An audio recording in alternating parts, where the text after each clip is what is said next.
Hi everyone, I've just been reading an article on the Observer's website. The mother of a jailed Palestinian Action protester says she is proud of her and angry at the UK government. Zoe Rogers has not been charged with a terrorist offence. On Saturday, it marks a year in detention without trial inside HMP Bronzefield, a high security prison in Surrey. I'd like to point out that although it's, in my opinion, unreasonable for people to spend that long on remand, lots of people that were arrested for the riots last summer were coerced into pleading guilty because they were looking to spend a similar amount of time on remand. And this particular case is a lot more complicated because there's so many co-defendants that were all working together or allegedly working together.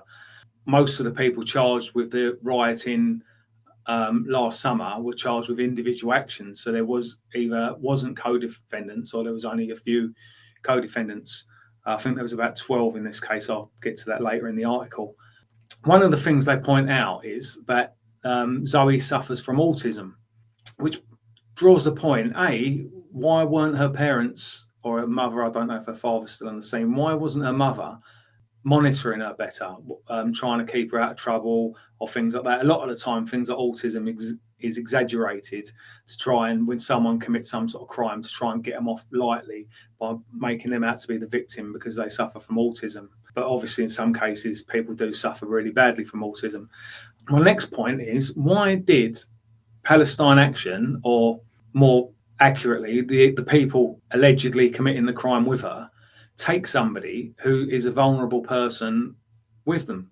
Surely that should be some kind of offence in itself if it did happen. Obviously, it's an ongoing court case, so I'm not going to presume anyone's guilt or innocence.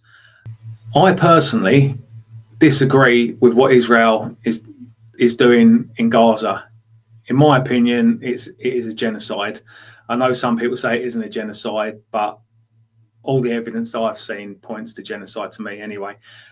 But I think the problem is with a lot of these activists who decide to damage property and attack places, more the Air Force base that got attacked than the Israeli arms manufacturers. When you take the law into your own hands, you'll end up with anarchy. I know a lot of these people are anarchists. They probably support things like that. But you've got things like the Royal Navy Lifeboat Institute, who on the whole do good things, rescuing people from the sea, but are also involved in bringing migrants to the UK. So we could quite easily use the same justification to start attacking the lifeboat people. Obviously, most people on my side of the argument with this are sensible people that wouldn't do something like that. But we'd have as much justification as these Palestine Action people have got. Firstly, I'd like to say that this Zoe Rogers, who the article is talking about, the alleged offence happened before Palestine Action was banned, so it wasn't a terrorist offence in itself just to be involved with Palestine Action as it would be now.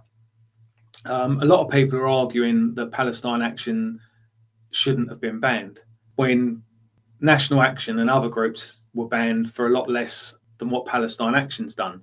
So either a lot of groups shouldn't have been banned, or they all should have been banned, whichever way they want to look at it. Oh, sorry, it says here I said a dozen earlier. It says here 24 defendants in the case, so it's quite a big case.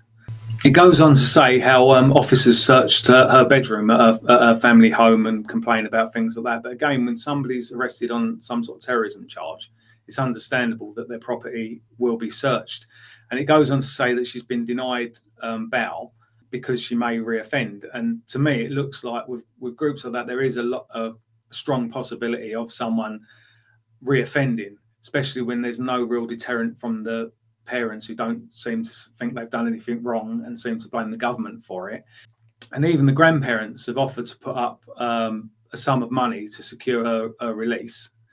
Yeah, the article says here their lawyer saw no legal reason Rogers would not be granted bail, and her grandparents had offered a large amount of money in surety, but it was denied. Again, these sort of lefty people like this, they seem to think as well that somebody who's got money behind them, whose family are willing to put down money, should have a better chance of getting bail than an ordinary person who hasn't got any money.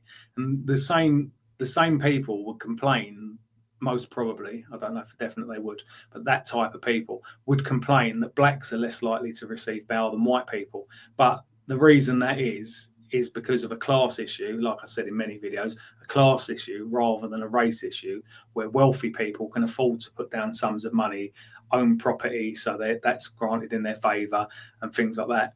So these lefties basically want extra privileges for being relatively wealthy or from coming from a relatively wealthy family.